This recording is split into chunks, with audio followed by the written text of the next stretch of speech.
entonces, continuando con la primera mesa del Congreso Paradigmas y Enfoques de la Investigación Científica en el siglo XXI, tenemos la presencia de la doctora Teresa Arieta Vida de Guzmán.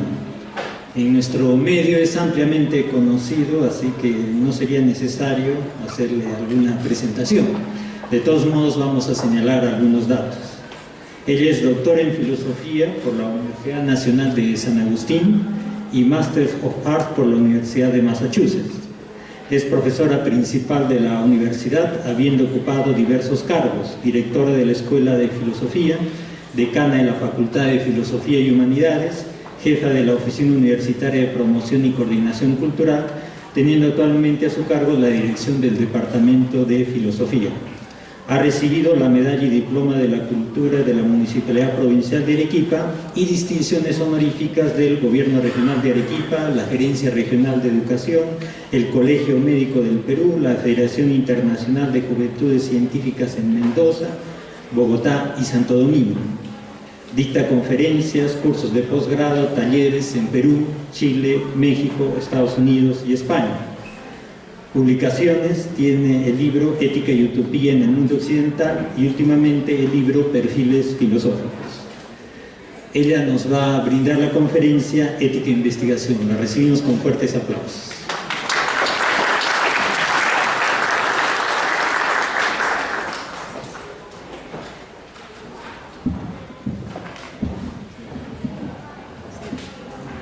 Muy buenos días a todos, y es un placer verdaderamente estar con ustedes y saber que han venido de diferentes partes del Perú a este curso, que verdaderamente la presencia del doctor Hernán Stampieri le da un brillo especial.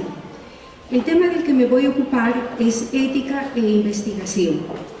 Las secciones que hemos dividido esta conferencia son, en primer lugar, conceptos generales de ética y moral; en segundo lugar, la bioética; en tercer lugar, ética e investigación; en cuarto lugar, errores en la investigación; y terminaremos con un colofón, y por supuesto quienes estén interesados tendrán la bibliografía. Entonces, empecemos por la primera sección: conceptos generales de ética y moral. Bueno, yo me siento mucho más conforme cuando puedo hablar y caminando, pero en fin, este micro es un poco dogmático y no quiere salir de este lugar, así es que hablaremos desde aquí. Bien, entonces, hablando de los conceptos generales de ética y moral, tenemos que ver en primer lugar la raíz etimológica. En el caso de ética, la raíz etimológica es ethos, un término griego que significa costumbre, lugar, carácter. Y por el otro lado, la palabra moral viene de una palabra latina que es mos, que igualmente significa costumbre y significa también carácter. Entonces, hay autores que verdaderamente usan las dos palabras de una manera indiscriminada, como sinónimos. Sin embargo, prefiero yo hacer una diferenciación. La palabra ética se refiere a lo general, se refiere a los principios, es decir, se refiere a la teoría. En cambio, cuando nosotros hablamos de moral, nos estamos refiriendo a lo concreto, a las conductas y a la práctica. Lo ideal es que haya una congruencia entre la ética y la moral, esto es, entre los principios y las conductas, la teoría y la práctica. Sin embargo, lo que nosotros vemos a menudo es justamente una discrepancia, una especie de esquizofrenia, de tal manera que se dice una cosa y se actúa en una forma diferente. Un ejemplo de esta coherencia ética, que es lo que yo llamaría una integridad en la persona, significa la figura de Sócrates. Sócrates es, como ustedes saben, aquel que decía: lo único que sé es que no sé nada. Y efectivamente esto lo repetía tanto que uno de sus discípulos y amigos va al oráculo de Delfos y pregunta: ¿cuál es el hombre más sabio de Grecia? Y el oráculo de Delfos le responde: el hombre más sabio de Grecia es Sócrates. Así es que regresa a Atenas con esta noticia, y cuando Sócrates lo escucha dice: imposible, el oráculo de Delfos se ha equivocado. ¿Cómo yo voy a ser el hombre más sabio de Grecia si lo único que sé es que nada sé? Así es que yo voy a encontrar al hombre más sabio de Grecia y voy a demostrar que el oráculo de Delfos está equivocado. Y efectivamente la vida de Sócrates se convierte en esta búsqueda del hombre más sabio de Grecia. Y para ello lo que hace es preguntar. Cada día salía, seguido de una serie de discípulos, indudablemente, a preguntar cosas como, por ejemplo, ¿qué es la justicia? Y se lo preguntaba al hombre que se suponía tenía que saberlo, Anito, uno de los jueces de Atenas. ¿O qué cosa es la belleza? Y se lo preguntaba a Fedro, un artista importante. ¿O qué cosa es la piedad? En fin, en alguna ocasión se le ocurre preguntar qué cosa es la valentía. Y entonces busca justamente a uno de los generales más famosos de Grecia, a Laques. Y el diálogo más o menos es como sigue, ¿no?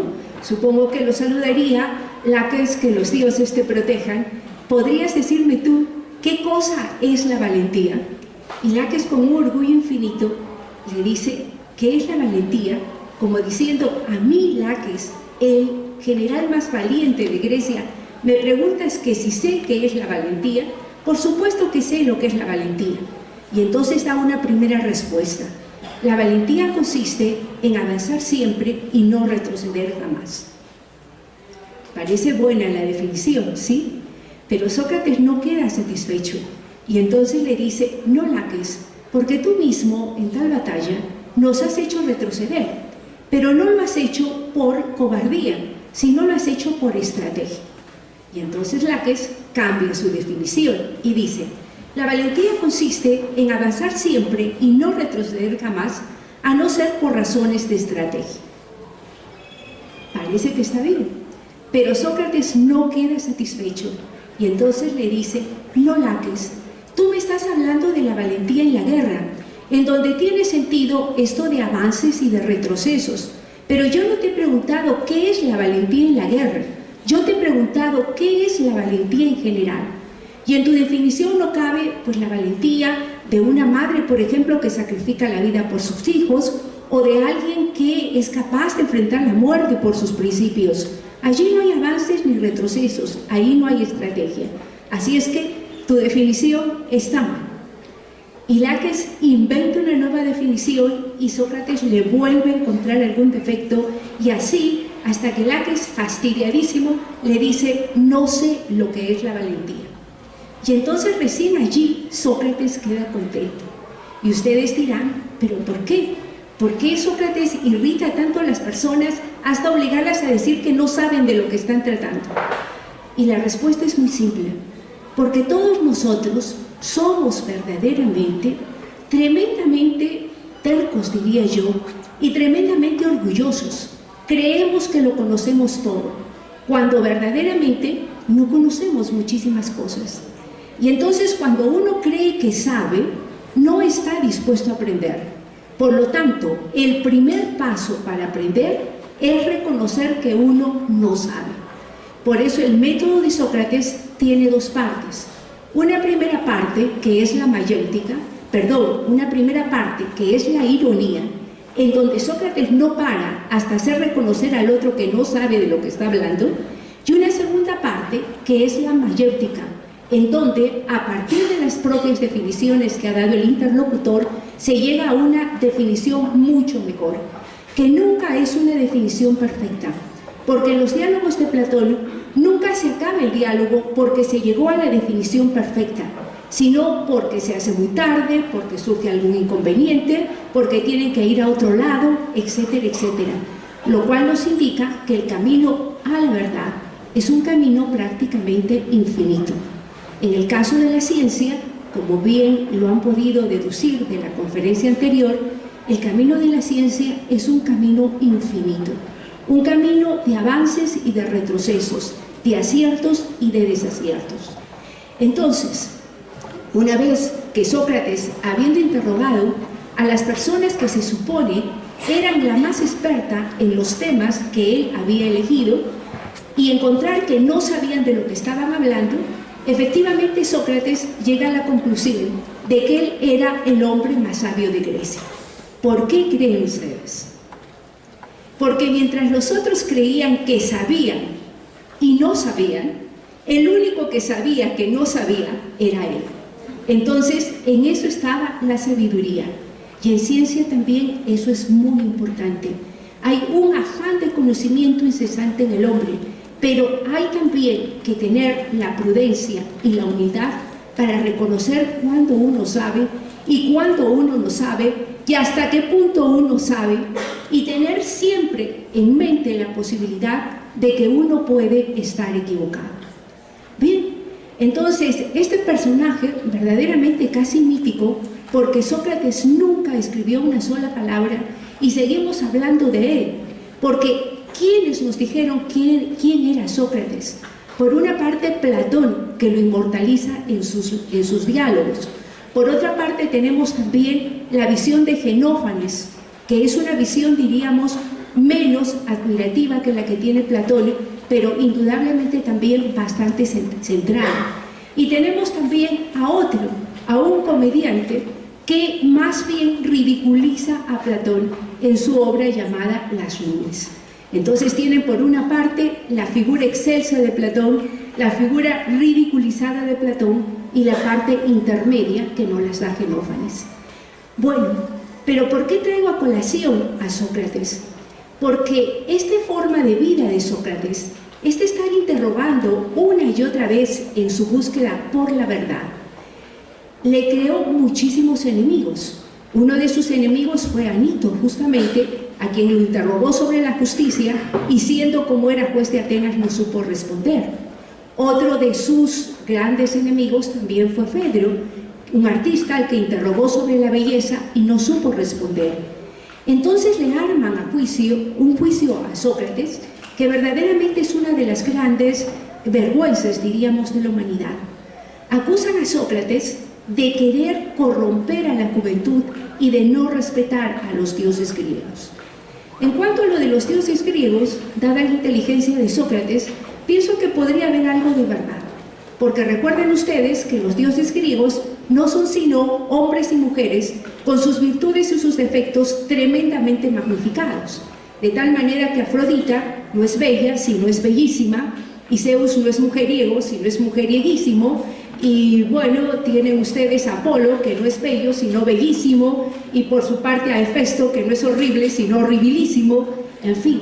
Entonces, con dioses tan imperfectos, lo más probable es que Sócrates tuviese pues en algún momento algún tipo de expresión, quizás si no despreciativa, por lo menos algo burlesca, en fin.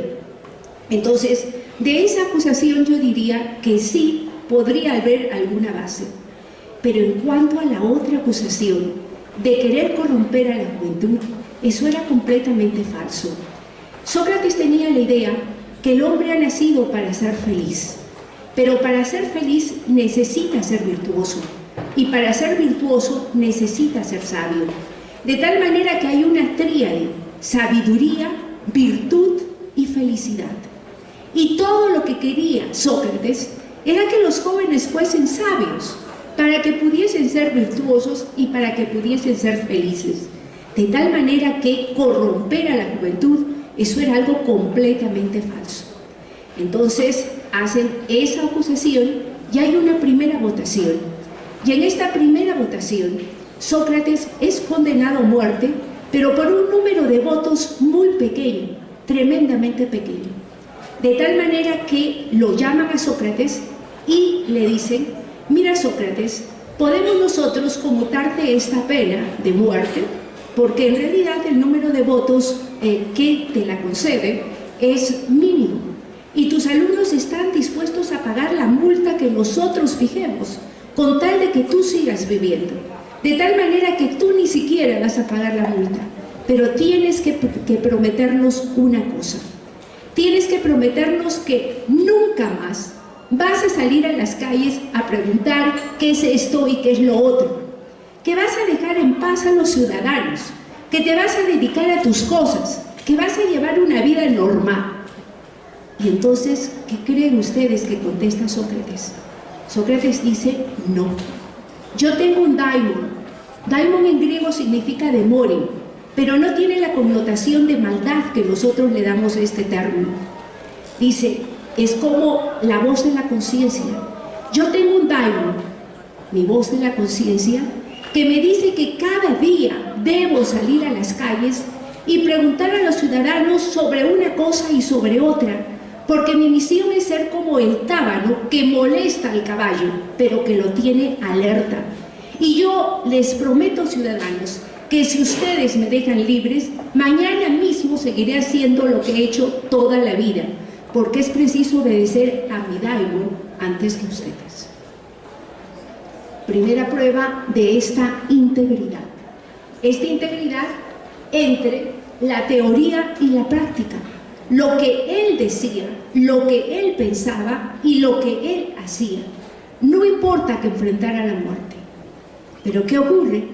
Justo el día, ni que hablar que con esta respuesta le dieron la pena de muerte, y esta vez no por un número pequeño, sino por un número bastante grande, ¿no?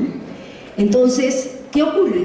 Que el día que le dan la sentencia de muerte, justamente salía de Atenas una nave que tenía que ir a Delfos, en base a un rito que recordaba la época en que Perseo tuvo que vencer al Minotauro para acabar con el sacrificio de jóvenes que tenían que ofrecerle a este monstruo. Entonces, el periplo de Atenas a Delfos duraba 28 días, y en esos 28 días no se podía matar a nadie. Así es que Sócrates está preso 28 días. Y claro, sus discípulos no se resignaban de ninguna manera a perderlo, de tal manera que le inventan una fuga, le preparan una fuga. Parece que en esos tiempos, como en los actuales, pues los guardianes pueden recibir coimas para dejar que alguien se fugue, ¿no? Entonces la fuga estaba preparada, y le dicen a Sócrates: esta noche los guardianes te van a dejar salir, te vamos a esperar en una barca y vamos a ir a la isla que tú quieras. Recuerden ustedes que Grecia es una cantidad de islas, así es que tú di a qué isla quieres y ahí nos vamos contigo. Y Sócrates otra vez dice: no, toda la vida he dicho que uno debe respetar las leyes de la ciudad, y si las leyes de Atenas han decretado que yo muera, yo debo morir. Por lo tanto, no, yo voy a cumplir mi condena. No importaron ruegos, no importaron lamentaciones. Sócrates mantuvo incólume su palabra de cumplir con las leyes de Atenas. Y claro, cuando llega el día en que la nave vuelve de Delfos, tiene que vivir la cicuta, y lo hace con una tremenda dignidad. Y es más, dedica sus últimos momentos a argumentar que el alma es inmortal, ¿no? O sea, dice, las cosas que son mortales son porque se corrompen, y las cosas que se corrompen son porque tienen partes. Entonces, al desintegrarse las partes, viene la corrupción y viene la muerte. Lógica pura, diría el doctor Julián Flores. Entonces, dice él, el alma es única, no tiene partes. Por lo tanto, si no tiene partes, no puede dividirse, no puede corromperse, no puede descomponerse, no puede morir. Y si no puede morir, el alma es inmortal. De tal manera que Sócrates muere con el pleno convencimiento de que su alma inmortal va a vivir. Y es más, en un momento del juicio les dice: bueno, adiós ciudadanos, yo voy a morir, ustedes van a vivir. ¿Quién tiene la mejor parte, no? O sea, convencido pues de que allá en esa vida trasterrena, una vez que pasase ese famoso lago y llegase al infierno o llegase a lo eterno, entonces iba a tener una compañía fabulosa, ¿no? Todos aquellos sabios que lo habían antecedido. Entonces, esto es para demostrar lo que es la integridad y lo que tenemos que exigir en el científico, en el investigador: integridad. En este caso, es una integridad que lo lleva incluso a sacrificar su vida. Teniendo oportunidad 2 veces de salvarse, no lo hace. Y es esa integridad la que nosotros tenemos que buscar en nuestras vidas y en nuestra práctica filosófica. Bien. En realidad, cuando nosotros, perdonen, aquí parece que ha habido un problema, el especialista, que venga por aquí, nosotros podemos hablar de multitud de doctrinas éticas. Así como en epistemología hay muchas posiciones, igualmente en ética hay muchas posiciones. Pero en términos generales, nosotros podríamos decir que las doctrinas éticas se dividen en doctrinas principistas, es decir, que tienen un principio y a partir de él se deducen absolutamente todos los modos de conducta que pueden ser adecuados con ese principio, y obviamente los que no son adecuados con ese principio, sencilla y llanamente no son los modos morales o éticos de hablar o de conducirse. Y por otro lado hay las éticas consecuencialistas. A ellos no les interesan los principios, a ellos les interesan las consecuencias de la acción. Sin embargo, tienen de toda forma un principio. Tienen el principio que Jeremy Bentham expresó pues magníficamente y que parece sumamente atractivo, ¿no? Debemos actuar de manera tal que logremos la mayor felicidad para el mayor número de personas. Entonces, en el caso de las éticas que son fundacionalistas o principistas o deontológicas, lo que importa es el principio y no importan las consecuencias. Un ejemplo clarísimo de esta ética es la ética kantiana. En Kant tienen ustedes el imperativo categórico: actúa de tal manera que puedas querer que tus actos se conviertan en ley universal. O tienen ustedes el principio, este mismo imperativo categórico, expresado de una manera mucho más bella: actúa de tal manera que nunca trates a tu propia persona ni a la humanidad nunca como un medio simplemente, sino como un fin en sí mismo. Y para Kant eso era lo importante. No importaban las consecuencias, porque decía él, nunca podremos saber todas las consecuencias de nuestros actos, de tal manera que lo que importa es la intención.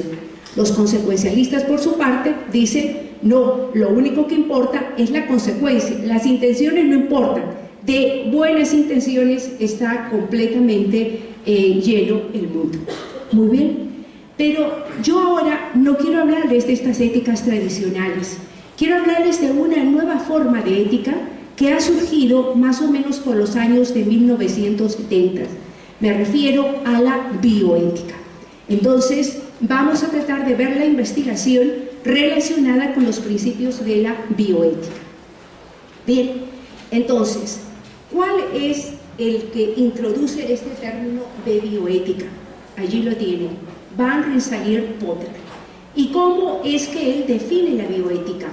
Una nueva disciplina que combina el conocimiento biológico con un conocimiento de los sistemas de valor humanos, la cual construiría un puente entre las ciencias y las humanidades, ayudaría a la humanidad a sobrevivir y sostendría y mejoraría el mundo civilizado. Pero, ¿cuál es el concepto subyacente de la bioética? La comprensión biológica. Recordemos que la bioética surge en principio exclusivamente para las ciencias de la salud, las que tienen que ver con el cuerpo humano. Y Van Rensselaer-Potter, un cancerólogo, se da cuenta de que la ciencia, en vez de humanizar al hombre, lo está deshumanizando. Y entonces piensa que es necesaria esta disciplina que una justamente los conceptos de la ética con los conceptos de la biología. Por su parte, Honora O'Neill nos dice que la bioética no es una disciplina, sino que ha creado un espacio de encuentro para varias disciplinas, discursos y organizaciones preocupadas por las cuestiones éticas, legales y sociales que surgen por los avances en la medicina, la ciencia y la biotecnología. Bien, en el caso de Honora O'Neill, ella quiere hacer énfasis en este carácter interdisciplinario, porque efectivamente la bioética no son solamente cuestiones de biología o de medicina, tiene que ver con el derecho, tiene que ver con la asistencia social, tiene que ver con la política, tiene que ver con las cuestiones de economía y de administración de los diferentes centros de salud. Ahora, ¿Cuáles son los principios de la bioética? Es una cosa interesante porque estos principios, unos van a ser, diríamos, fundamentalistas, principistas, deontológicos, y otros son más bien consecuencialistas. Pero veamos su historia. Tom Duchamp y James Childress en los Estados Unidos propusieron que la bioética tenía que tener una serie de principios, una serie de guías que ayudasen a los doctores, enfermeras y a otros profesionales de salud ¿a qué? A ver pues los tremendos problemas que se daban dentro de la práctica de la salud. A medida que la ciencia avanzaba, no es que se hayan solucionado muchos problemas éticos. Yo diría que los mismos problemas que enfrentaba Platón y que denunciaba en la República, los seguimos teniendo nosotros ahora. Si es que hablamos nosotros de la corrupción actual, también Platón hablaba de la corrupción en sus tiempos. Entonces, da mucha pena, porque el hombre ha avanzado enormemente en el campo de la ciencia, pero pareciera que en el campo de la ética no lo ha hecho de esa manera tan efectiva. Es cierto que, por ejemplo, no tenemos ya esclavitud, aunque debemos decir nosotros que hay lugares en el mundo en donde la esclavitud sigue existiendo. Es cierto que se ha avanzado mucho en los derechos de las mujeres, pero igualmente hay lugares en donde las mujeres son consideradas menos que un camello, ¿sí? Es cierto que se ha avanzado mucho en el tema de la pobreza, pero hay lugares en donde la gente se muere de hambre. Y entonces, no es que se haya terminado con los problemas que siempre aquejaron a la humanidad, el problema de la corrupción, el problema de la ambición, el problema del egoísmo. No, pero se han creado nuevos problemas a partir de las tecnologías. Por ejemplo, antes se sabía que una persona estaba muerta cuando le acercaban un espejo y no se empañaba, de tal manera que no respiraba, se acercaba el oído al pecho y el corazón no latía. El hombre estaba muerto. Actualmente el hombre puede respirar, puede estar su corazón latiendo, pero si es que tiene una muerte cerebral, se lo considera que está muerto, y si es que él lo ha deseado, pues se pueden donar sus órganos. Tenemos nosotros maneras de mantener a la gente viva que antes eran imposibles. Sencillamente fallaba el corazón y la gente moría. Ahora pueden, durante un tiempo, ponerle un tipo de aparato que mantenga el corazón latiendo y los pulmones respirando, a pesar de que esos pulmones ya no darían más en algún tiempo antiguo. Entonces, el tema es tremendamente preocupante y aparecen nuevas enfermedades, como fue el SIDA, por ejemplo, que crea también nuevos problemas bioéticos. Entonces, es necesario, piensan estos doctores, tener nosotros un tipo de principios que verdaderamente sirvan. Por ejemplo, para los casos de eutanasia, experimentos con seres humanos, trasplantes de órganos, en fin. Pero en esta conferencia, obviamente, vamos a hablar de la investigación. Para entender los principios de la bioética, tenemos que recordar a un autor, un inglés, David Rose, que él nos habla de principios prima facie. David Rose se da cuenta de que las cuestiones éticas son tremendamente complejas, de tal manera que a veces nosotros tenemos todo el deseo de portarnos bien, pero las condiciones son tan complejas que hay una lucha entre determinados principios. Entonces él dice, nosotros debemos tener una serie de principios a los que llama principios prima facie. Pero cuando estos principios a primera vista o de primera faz entren en conflicto, nosotros tenemos que decidir entre uno y otro. Y a eso es lo que se llama el deber real. El principio real que dictará nuestra conducta. ¿Cuáles son estos deberes? A ver si están de acuerdo. Primero, deberes de fidelidad, cumplir nuestras promesas, ser leales. Deberes de reparación. Si hicimos algo malo, tenemos que hacer algo bueno para compensarlo. Deberes de gratitud, aceptar que hemos tenido un favor, que hemos recibido a alguien de alguien y ser gratos a esa persona. Deberes de justicia, que en los términos de Aristóteles le decía justamente Jesús Mosterín, bueno, consiste en dar a cada cual lo que le corresponde. deberes de beneficencia, hacer todo el bien que podamos, deberes de automejoramiento, es decir, hacer de nuestras propias personas lo mejor posible. En términos de Foucault, por ejemplo, hacer de nosotros, de nuestra vida, un cultivo de nuestro propio yo y lograr un florecimiento, hacer de nuestras vidas una obra de arte, y deberes de no daño, jamás causar daño.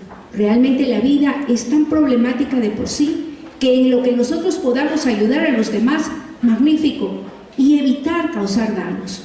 Ahora, este daño ya no solamente se refiere a los hombres, sino se refiere también a la naturaleza y a los animales.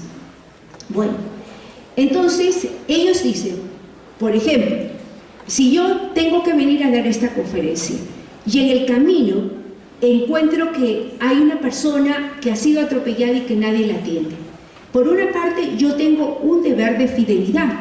Me he comprometido aquí con el doctor Cayo a dar esta conferencia. Pero por otra parte tengo un deber de beneficencia, ayudar a la persona que esté herida. ¿Cuál creen ustedes que debe predominar? ¿Qué es más importante? La beneficencia. Bueno, ustedes dirían, bueno, si no hubiese sido eso no estaríamos ahora aquí, ¿no?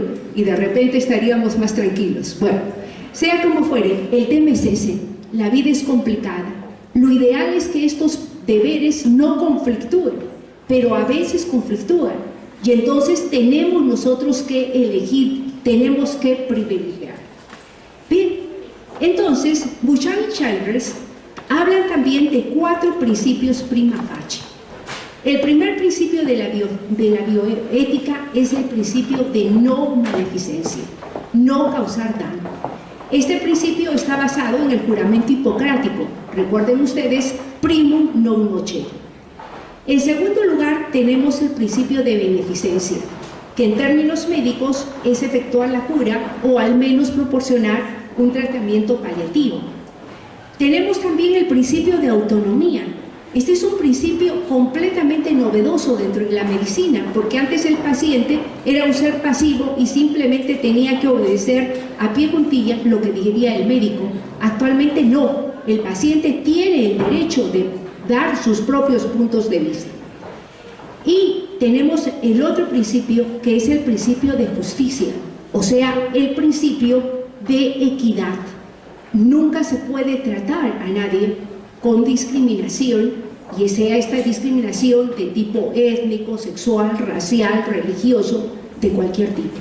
Muy bien, entonces fíjense ustedes cómo los 2 primeros principios son principalmente consecuencialistas, utilitaristas, o sea, importa la consecuencia, no causar daño, causar todo el bien que se pueda. En cambio, los otros 2 principios son más bien deontológicos, fundamentalistas, corresponden en fin a una ética principista, autonomía, respetar al otro, respetar su punto de vista, su voluntad, informarlo adecuadamente para que él tome la decisión que juzgue la más adecuada. Y el principio de justicia, jamás discriminar, buscar siempre la equidad, ver las situaciones y casos concretos, porque a veces una regla que sirve para una mayoría de repente no sirve para un caso concreto. Entonces estos principios sí tienen un carácter deontológico. A estos 4 principios yo les agregaría un 5º principio, que es el principio de solidaridad. El principio de solidaridad está basado en aquella situación, aquella condición humana que es la de nuestra tremenda vulnerabilidad. Ya Pascal lo decía, el hombre es como una pequeña rama al viento, es tremendamente vulnerable. Somos vulnerables no solo por nuestra propia persona, sino por las personas de aquellos a quienes amamos. En este momento todos estamos aquí bien, pero nada nos garantiza que al minuto siguiente alguien sufra un ataque al corazón, o hay un terremoto y lo perdamos todo, o ya ven ustedes el caso de Guerrero, ¿no? Estaba en la cúspide, feliz de participar en un mundial, y de pronto todo cambia. Esa es la condición humana. De tal manera que cuando estemos bien, debemos nosotros tratar de ayudar a aquellos que están mal. Esa es la solidaridad, y que yo considero es un principio que debe unirse a estos 4 principios clásicos de la bioética. Muy bien. Entonces, ¿por qué nos interesan estos principios prima facie en bioética? Principalmente porque ofrecen un marco transcultural, transnacional, transreligioso y transfilosófico en el análisis ético. Es decir, son principios que, no importando la religión, la cultura, la situación social, el país al cual uno pertenezca, nuestra razón nos dice que son principios que deben guiar la conducta. Entonces, sacando de lado la religión, evitamos justamente enfrentamientos de dogmas que pueden ser, mejor dicho, que siempre son prácticamente inconciliables.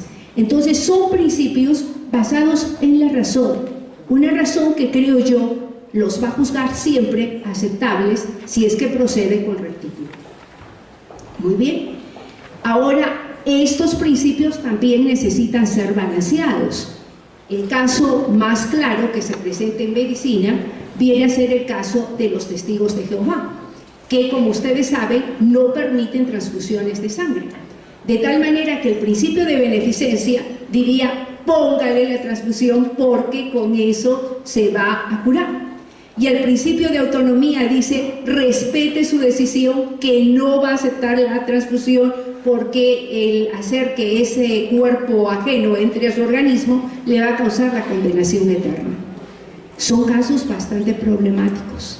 Actualmente se está privilegiando la autonomía sobre la beneficencia, pero también la ciencia se está preocupando en encontrar métodos para que, por ejemplo, una persona diabética a la que le tienen que amputar una pierna, en el momento de la operación se pierde mucha sangre, recuperen esa sangre para que se la puedan poner después y no sea una sangre extraña, ¿no?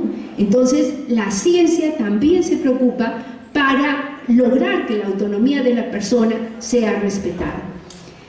Antes, aquí en el Perú, se privilegiaba por sobre todo la beneficencia, ¿no? Muchos médicos me decían: no, doctora, si yo pienso que tengo que ponerle sangre, pues se la pongo. Pero actualmente piensen ustedes que hay muchos juicios también, ¿no? Entonces, en Estados Unidos hay abogados especializados en casos médicos que están allí como buitres para ver qué error cometieron.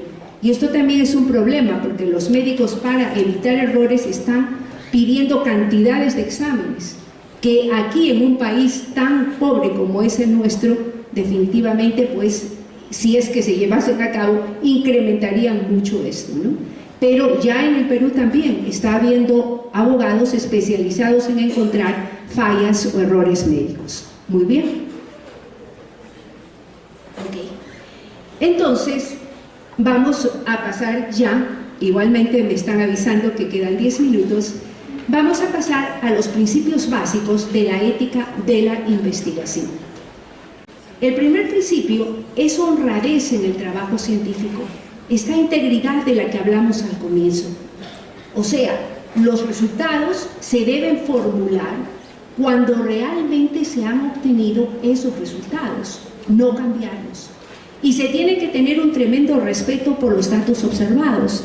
Recuerden que cuando uno empieza una investigación, según el modelo de Irving Copy, tenemos nosotros primero problema, luego tenemos hipótesis preliminar. Empezamos con una hipótesis preliminar, ¿sí? Luego viene la recolección de datos, luego viene la formulación de la hipótesis, luego viene la comprobación y la aplicación. Entonces recuerden que cuando uno empieza una investigación, su primera hipótesis es simplemente una hipótesis preliminar. Pero no puede ser que para que yo me quede con esa hipótesis, cambien los datos. De ninguna manera, eso es un tremendo fraude. Otro principio es el del amor a la verdad. El amor a la verdad, porque realmente la ciencia lo que busca es la verdad. Obviamente la verdad es un problema filosófico que nos llevaría todo un semestre en filosofía, ¿no? Hay la verdad como correspondencia, decir que lo que es y lo que no es, eso es la verdad. Hay la verdad como coherencia, que dice que lo único que importa es que haya una una coherencia, que haya una armonía entre las proposiciones que nosotros estamos trabajando. Hay la verdad revelada, que depende simplemente de que se aparezca un ser superior y me diga qué cosa es la verdad. Hay la verdad que uno siente, es esa verdad intuitiva, que en un momento dado nosotros no tenemos ninguna razón para pensar algo y sin embargo sentimos que eso es la verdad. En fin, el tema de la verdad es prácticamente interminable. Otro de los principios es la modestia. Esta modestia que nos lleva a estimar los trabajos ajenos, a respetarlos y a reconocer las deudas científicas que se tenga con otros investigadores. Otro principio es la prudencia, la capacidad para prever las consecuencias del trabajo. Ahora vivimos en una época tan frenética, de unos cambios tan súbitos y de una invención tan desmedida, que muchas veces los científicos dan a conocer sus hallazgos sin pensar en las consecuencias que esos hallazgos podrían tener. Y es más, a veces están tan apresurados que sin tener todas las pruebas, sin embargo, lanzan al mercado aquello que aún no ha sido plenamente comprobado, y hay casos tan tremendos como la talidomida, estos pequeños niños que nacían sin extremidades. ¿Por qué? Porque la droga no se había probado eficientemente. O sea, era una droga para evitar los mareos y las molestias del embarazo, pero era tan buena que aquellos fetos que de una manera natural se hubiesen perdido, sin embargo, no se perdían. Y entonces nacían estos niños con esas deformaciones tan serias. Entonces, la prudencia es también uno de los principios. Y un principio que yo quisiera que no se olvide, y que a veces hay una controversia, porque se piensa que la ciencia está libre de valores, que sencillamente el científico y el tecnólogo son un mundo aparte, y lo único que les interesa es el conocimiento, y no están obligados a absolutamente a seguir algún principio ético, ni a asumir una conducta moral. Obviamente esto es una fantasía. El científico es un hombre de carne y hueso, y como toda persona tiene obligaciones morales y tiene que tener principios éticos. Entonces, se debe buscar el servicio a la comunidad humana y no los intereses de un grupo o de una clase social exclusivamente. Aquí se ha hablado un poco de la política. Recuerden ustedes que el SIDA sencillamente se convirtió en una pandemia porque al principio no le hicieron caso, porque solamente afectaba a negros, homosexuales, prostitutas y latinos. Solo cuando empieza a afectar a los blancos es que el gobierno de Estados Unidos empieza a tomar medidas serias, y actualmente pues se han logrado antivirales que verdaderamente hacen la vida de un paciente con SIDA bastante aceptable. Entonces, no puede ser que se tenga estos móviles políticos que no sirvan a todos, sino que sirvan simplemente a una clase privilegiada. Por otro lado, se debe tratar de evitar que la ciencia se comercialice o se convierta en instrumento de destrucción o disolución social. La ciencia es tremendamente poderosa. El dictum de Bacon, dado hace muchísimos años, siglos atrás, ¿no?, que decía saber es poder, actualmente es más cierto que nunca. Y nosotros podemos decir que la ciencia atraviesa nuestras vidas. En este momento estamos rodeados de aparatos tecnológicos que obviamente han tenido su origen en la ciencia también. Y entonces el tema no es si la ciencia está presente en nuestras vidas, obviamente está. La pregunta que nos debemos hacer, ¿está presente en nuestras vidas para el bien o para el mal? Ahora la industria farmacéutica, después de haber sido una industria que yo consideraría tremendamente benéfica, se ha convertido hasta cierto punto en maléfica, porque se está abusando de la farmacolización, diríamos así, me invento la palabra. ¿Qué es lo que ocurre? Que ahora a los niños se los empieza a medicar. Antes un niño movido era simplemente eso, un malcriado. Ahora no, tiene un síndrome de atención no concentrada, disoluta, etc. Y entonces lo empiezan a medicar desde niño. En esto también que el doctor Flores dijo, se mata la creatividad de los niños, se los quiere uniformes, Foucault diría, se los quiere disciplinados, todos iguales, todos, entre comillas, normales. Por favor, los niños tienen que ser movidos.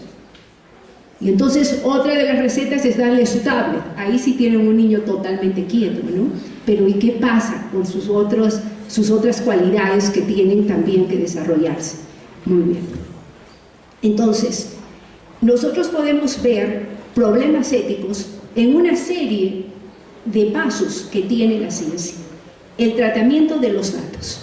Hay problemas éticos al crear el instrumento de medida, al entrenamiento de los entrevistadores, al diseñar la muestra, al ingreso de datos, a la revisión de datos. En todos y cada uno de estos pasos, nosotros podemos proceder correcta o incorrectamente. Por ejemplo, si es un instrumento de medida que pone en serio peligro la vida de los que van, o si no la vida, probablemente no sea la vida, pero sí algunas cualidades, algunas características de las personas que van a participar en el experimento, ese experimento no debe darse. ¿Cómo se entrenan a los entrevistadores? ¿Han visto ustedes ahora que los llaman por teléfono y cuando ustedes dicen no quiero el préstamo, el entrevistador sin más ni más les pregunta ¿por qué? ¿No? Y entonces esto es una invasión a la privacidad verdaderamente. Y los entrenan también, que lo dicen de una manera tan imperativa, tan convincente, que muchas personas acaban diciéndoles por tal cosa o por tal otra, cuando verdaderamente uno no tendría por qué contestar eso, ¿no? Entonces tiene que haber ahí también un poco de ética. Al ver la muestra, recuerden que una muestra no debe ser demasiado pequeña. Ahora, mientras más grande sea, mejor, pero a veces se trabaja con muestras que verdaderamente no arrojan los resultados que sean confiables. Y al revisar los datos, aquí sobre todo, aquí entra mucho el asunto reviso los datos, están en contra de lo que yo pensaba y entonces empiezo a eliminar los datos que no me convienen. Obviamente esto es fraude. Entonces, en el tratamiento de los participantes en la investigación debe evitarse el abuso, debe evitarse que sea físico o que sea emocional. Tiene uno que tener siempre presente que las personas que participan en la investigación son eso, justamente personas. Ahí tienen ustedes una foto verdaderamente tremenda de mellizos con los que experimentaba Mengele. O sea, este médico nazi que tenía una fijación, los quemaba, le cortaba a uno una parte para ver si el otro la sentía. Es decir, experimentos absolutamente crueles que uno piensa, ¿cómo es posible que eso se haya hecho? Y su excusa era en nombre de la ciencia.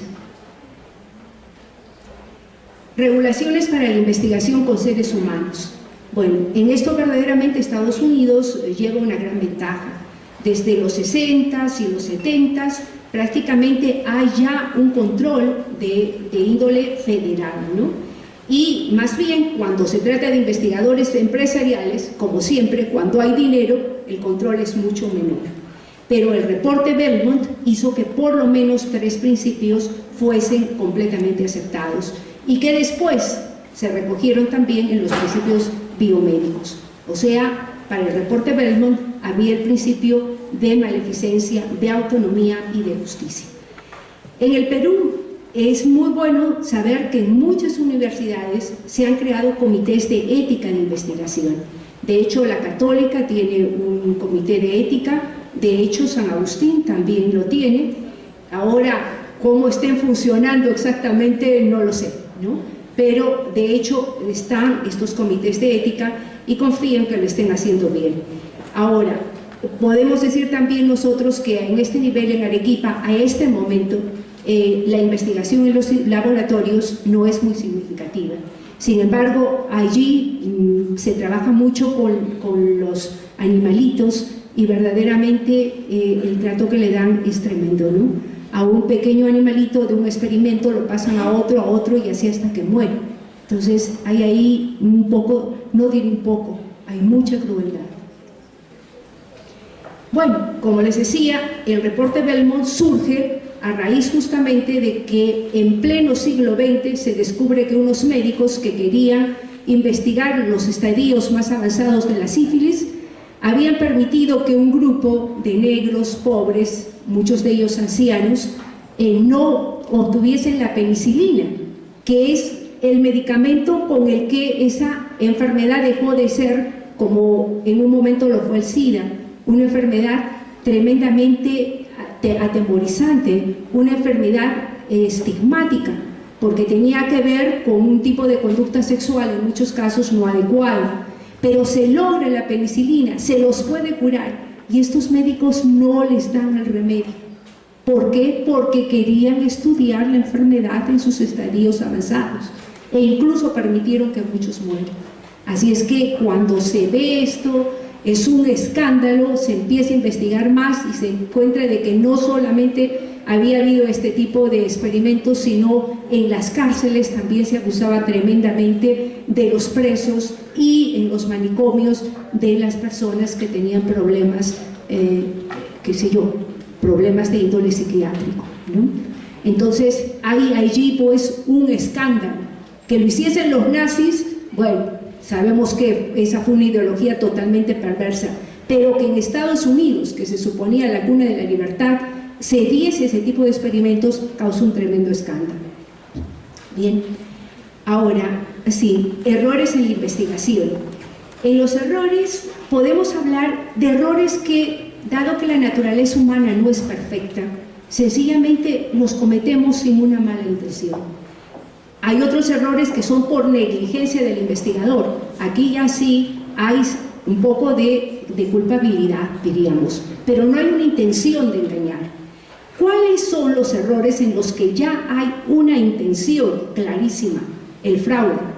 Cuando, por ejemplo, se falsifican y se manipulan los datos. Ahí tienen ustedes el fraude científico de Wang Wuzhou, un magnífico, se suponía, científico que trabaja sobre la clonación y le dan multitud de premios, era el científico más reconocido y se descubre que todo era un fraude.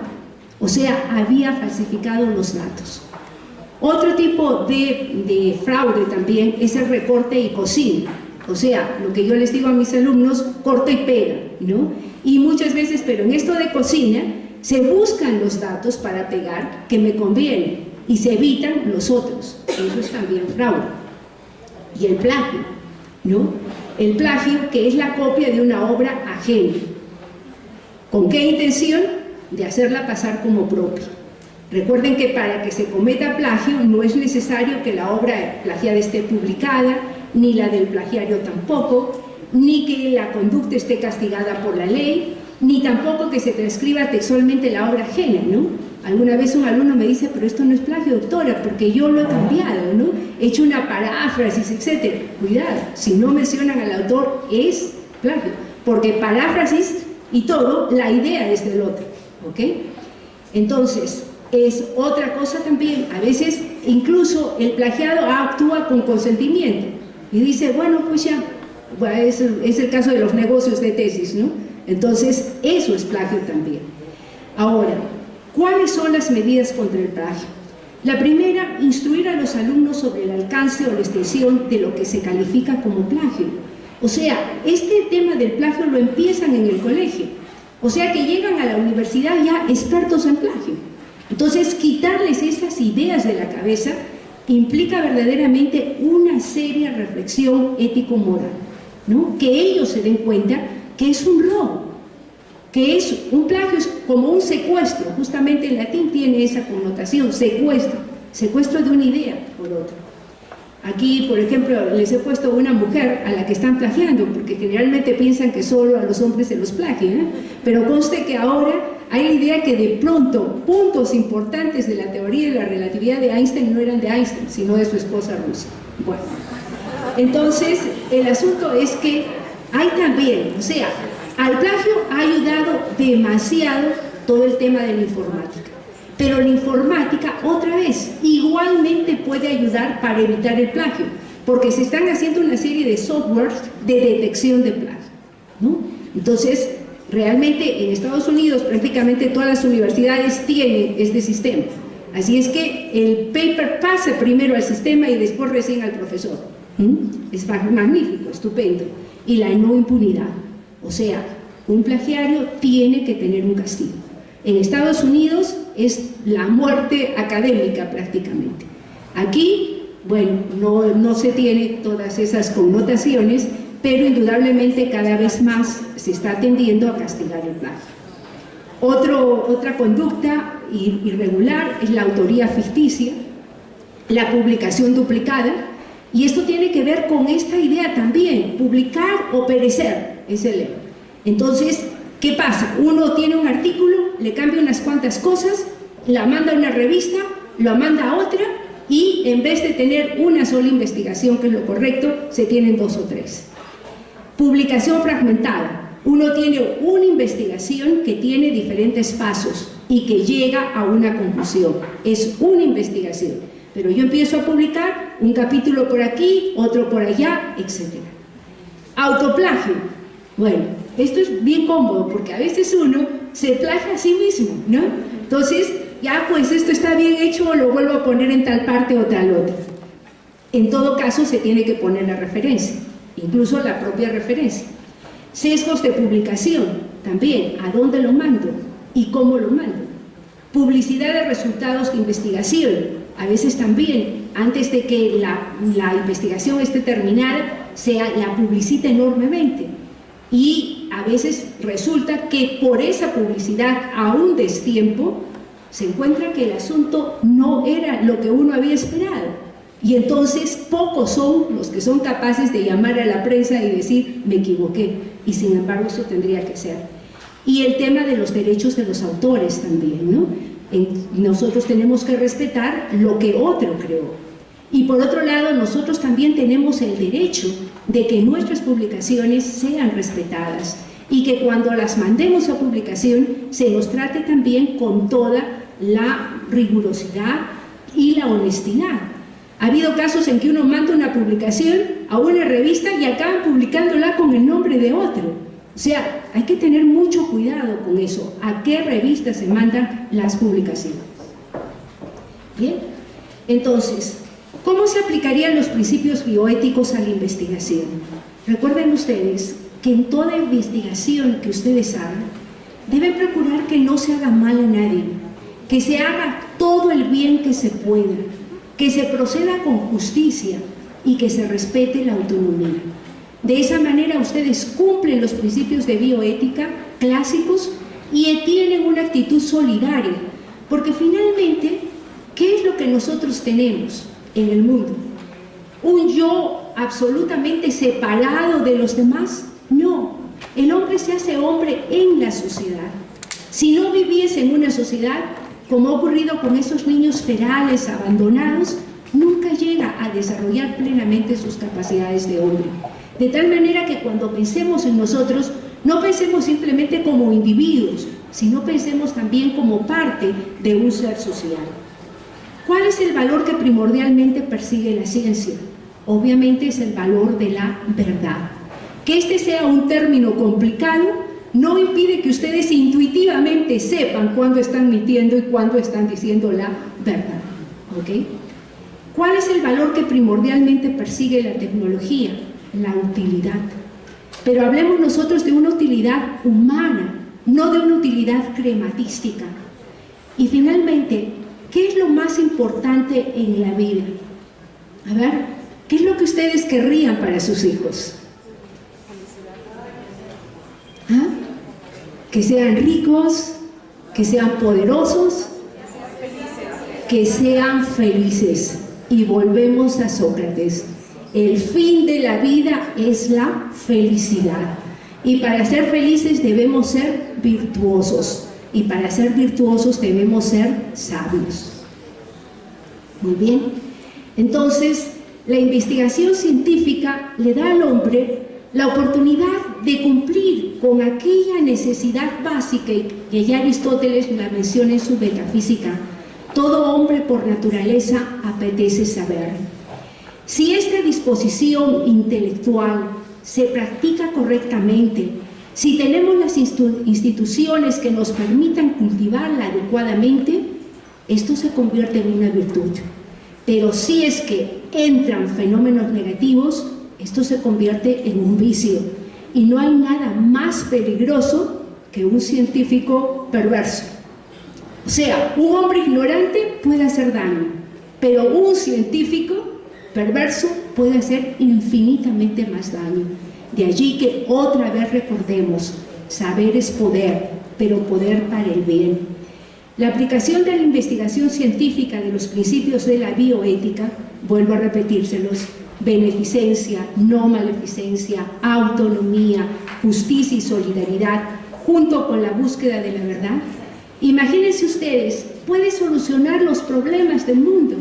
El problema de la minería, que tantas cosas tenemos, crear una minería limpia, por fin. El problema del ambiente, que estamos absolutamente envenenándonos con el aire que respiramos y el agua que tomamos. El problema del hambre, es decir, la ciencia podría solucionar los problemas de la humanidad, pero siempre y cuando tengamos en cuenta estos principios.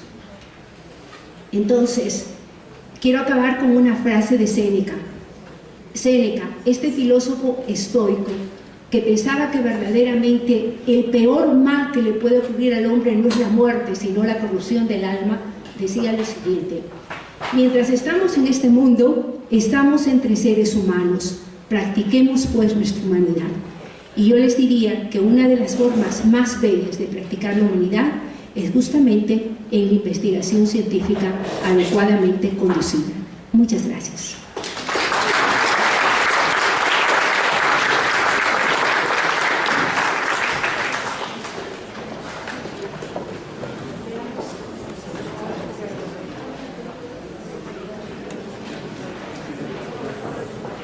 Agradecemos a la doctora Teresa por su brillante conferencia. Vamos a pasar ahora a la parte de las preguntas del público. Si alguien desea intervenir, por favor levante la mano. El señor del micrófono, acá adelante.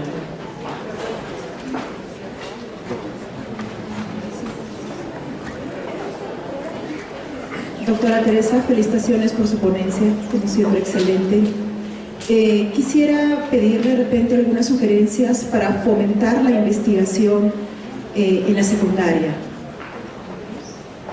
Bueno, verdaderamente fomentar la investigación en la secundaria tiene que ver mucho con el espíritu de curiosidad del niño. Si es que ustedes le presentan el esquema de la investigación científica como un esquema tan frío como se los he presentado, problema, hipótesis preliminar, recolección de datos, formulación de la hipótesis definitiva, comprobación de la hipótesis y aplicación de la hipótesis, eso no le va a traer. Pero si usted le dice, un científico es como un detective, de todos los detectives, ¿cuál prefieren ustedes? ¿Cuál se les viene a la mente? Sherlock Holmes. Y entonces les cuentan un caso como Estudio en Escarlata, en donde Sherlock Holmes desenmaraña un misterio siguiendo paso a paso cada uno de estos ¿qué diríamos?, instantes de la investigación científica, o momentos o etapas de la investigación científica. Entonces él lo va a ver mucho mejor, ¿no?, como un detective. Por lo demás, yo la conozco y sé que a usted se le ocurren 1000 cosas para hacer que efectivamente sus alumnos investiguen, ¿no? Entonces, con los chicos no se puede proceder pues de una manera muy parametral, ¿no? Se les tiene que dar también libertad, y entonces tenemos que estar dispuestos a escucharlos. Ya pasó pues aquella fase en que se decía, los niños se callan y los adultos hablan, ¿no? No, ahora los niños hablan y tienen 1000 cosas que decir, y los adultos debemos escucharlos. Entonces, esa es una buena forma, presentarles la investigación científica como algo divertido. Entonces, no eres un científico, eres un detective. Eso les va a gustar mucho más. ¿Bien? ¿Alguna otra pregunta?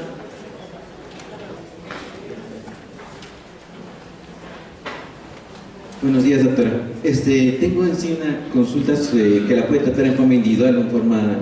En sí son 3. La primera va en torno con la ética y la indiferencia. Se ha visto que la indiferencia es uno de los mayores males de la sociedad. Va en torno a esto. La segunda es ética y libertad.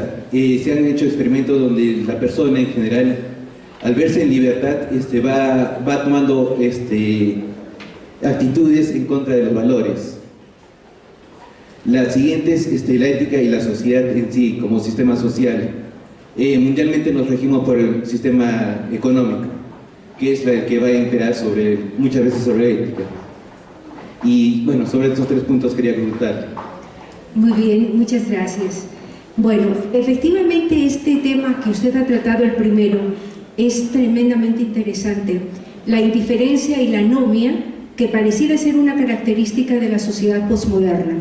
Recuerden ustedes que el posmodernismo viene a ser una desilusión del modernismo, ¿no? Los grandes mitos no sirven más, de tal manera que el hombre ve que la racionalidad, ¿a dónde ha conducido? Ha conducido a Hiroshima, a Nagasaki, a los campos de concentración. Entonces se pierde la confianza en la razón y entonces podemos llegar a una posición en la que todo vale, ¿no? Y entonces viene la indiferencia. ¿Qué podemos hacer nosotros para evitar esa indiferencia? En primer lugar, tenemos que tener mucho cuidado en la forma en que cuidamos a nuestros niños, en la forma en que ellos juegan o no juegan también. O sea, ahora es mucho más fácil para un padre de familia darle su tablet al niño y va a estar ahí quieto y tranquilo. Pero ¿a qué juega el niño?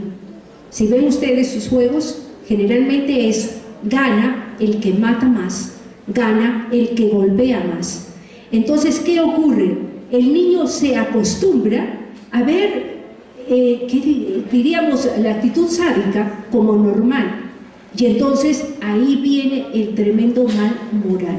Se pierde esa indiferencia. Entonces tenemos nosotros que educar a los niños con cuentos constructivos, cuentos antiguos. Por ejemplo, El gigante egoísta de Oscar Wilde, ¿no? Entonces el niño ahí capta perfectamente que una persona egoísta es una persona aislada y que no es feliz, que una persona que hace daño no es feliz. Entonces hay mucho ahí que ver con la educación. Y entre nosotros mismos también, digamos, todo es cuestión de hábitos. ¿Qué cosa es una virtud?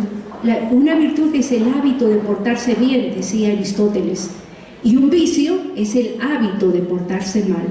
Entonces nosotros debemos educarnos en el hábito de portarnos bien. En cada uno de los cursos que se dictan, por ejemplo, tendría que hacerse una obra de bien social. Y cuando ustedes tengan la satisfacción, que yo le he comprobado con mis alumnos, de que han hecho algo bueno, entonces les va a quedar el gusto por haberlo hecho y van a tener deseos de volverlo a hacer. Porque realmente hacer algo bueno lo que genera son endorfinas también, si quieren verlo desde un punto de vista egoísta, ¿no? Van a tener una satisfacción que solo se logra con esos actos que uno realiza bien, que hace bien a algún otro. Entonces, tenemos que erradicar el tema de la indiferencia, ¿sí? Efectivamente. Entonces, tenemos que tener mucho cuidado de ver como habitual lo que es una conducta malvada. Y entonces aquí también hay mucho problema con el periodismo, porque los niños, los jóvenes, los adultos, los ancianos, ¿qué es lo que ven en las noticias cada día? Lo que ven es muerte por un sol o por 1 millón o porque sí, simplemente. Y entonces nos habituamos a esto y perdemos esa maravillosa capacidad, que es la capacidad de indignarnos, que es la capacidad justamente contraria a la indiferencia, la capacidad de sentir indignación ante los actos injustos. Entonces la prensa no solamente debería dar las noticias, sino debería dar una orientación y debería haber artículos sobre lo perverso que es que esté ocurriendo las cosas que están ocurriendo, pero no, se quedan en dar la noticia y dejan de lado completamente la orientación. En cuanto a ética y libertad, aquí sí tenemos un grave problema. Honestamente, la ética en los últimos tiempos, igual que muchas otras disciplinas, tiene que ver con la biología. Para saber del comportamiento ético tenemos que saber cómo funciona nuestro cerebro, ¿no? Entonces tienen ustedes filósofos, por ejemplo, para nombrar alguno que ustedes conozcan, que ha estado aquí, Miguel Espinosa de Francia, ¿no? Que dice que en realidad todo está determinado. De tal manera que usted actúa como actúa, me está haciendo usted esta pregunta, porque hay una serie de circunstancias que lo han llevado a hacer exactamente esta pregunta. Entonces se están haciendo una serie de experimentos con las células espejo, con las neuronas espejo, por ejemplo. Parece que se ha comprobado que uno, antes de que tome la decisión consciente, ya está predispuesto para hacer tal o cual cosa. Miren, todos estos son experimentos. Todo esto es algo que está en prueba. Aquí se ha mencionado a Popper, que decía que la característica de la ciencia no es que es verificable, sino que es falsable, ¿sí? Entonces, no tenemos todavía ninguna certeza. Yo tengo una esperanza en el neocórtex, la última parte del cerebro, la más desarrollada, digamos, la parte humana del hombre, ¿no? Si hablamos nosotros del cerebro trifásico, tenemos pues el cerebro del reptil, el cerebro del mamífero y el cerebro del hombre, ¿no? Aquí en el neocórtex hay una gran parte que no está en absoluto diseñada para tal o cual función, digamos que está libre. Entonces, en esa parte tengo la esperanza de que exista la libertad, pero es una esperanza, ¿sí? Entonces, en cualquier caso, si no existe la libertad, tenemos que buscar los determinantes que busquen la conducta social, los determinantes tanto biológicos como también sociales. Respecto de los biológicos, qué sé yo, tendría que buscarse que el niño, desde que esté en el vientre materno, tenga un tipo de preparación que lo condicione a una vida social adecuada y no a una vida patógenamente social, ¿no? Entonces, yo pienso que ahí se puede hacer algo, pero no tengo la respuesta definitiva, creo que nadie la tiene. Y luego, la ética como sistema social. Esto es bien interesante. Hace unos 10 años hice un artículo, la ética como artefacto social. Y entonces aquí lo que se desarrollaba era que la ética, o sea, los principios que deben regir la conducta humana, los que permiten una buena moralidad, son aquellos que la propia sociedad va depurando y que le sirven para su supervivencia. En contra del relativismo, que dice que no hay dos culturas que tengan dos valores iguales, Rachels, un filósofo estadounidense, descubre que hay 3 cosas que todas las culturas respetan. La primera, la prohibición de muerte. Obviamente, si en una cultura uno se anda matando por quítame estas pájaras, esa cultura muere, ¿no es cierto? Entonces, hay prohibiciones de muerte. Dependiendo de la cultura, unas son mucho más estrictas que otras, ¿no? Por ejemplo, qué sé yo, en Singapur, la corrupción es prácticamente cero. ¿Por qué? Porque el político corrupto, pena de muerte. Acá no, ¿no? Entonces, hay variaciones, pero no hay ninguna cultura que diga, mátense los unos a los otros. Ninguna. Entonces, diríamos que un valor es el respeto a la vida, que tiene diferentes gradaciones, pero que en todos los casos se da. Otro es el de no aceptar la mentira.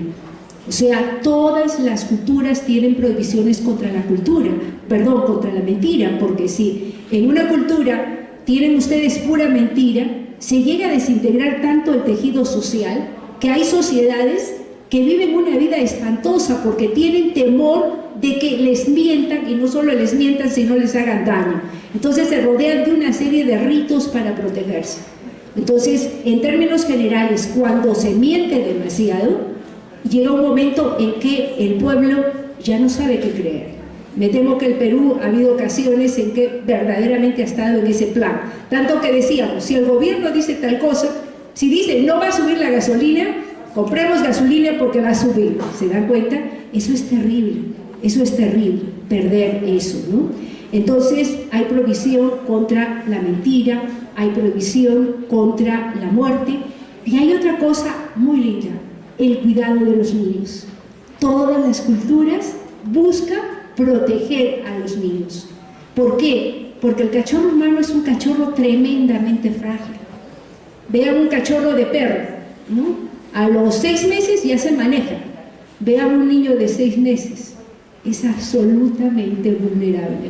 Entonces, todas las culturas buscan también la protección de la niñez. ¿Bien?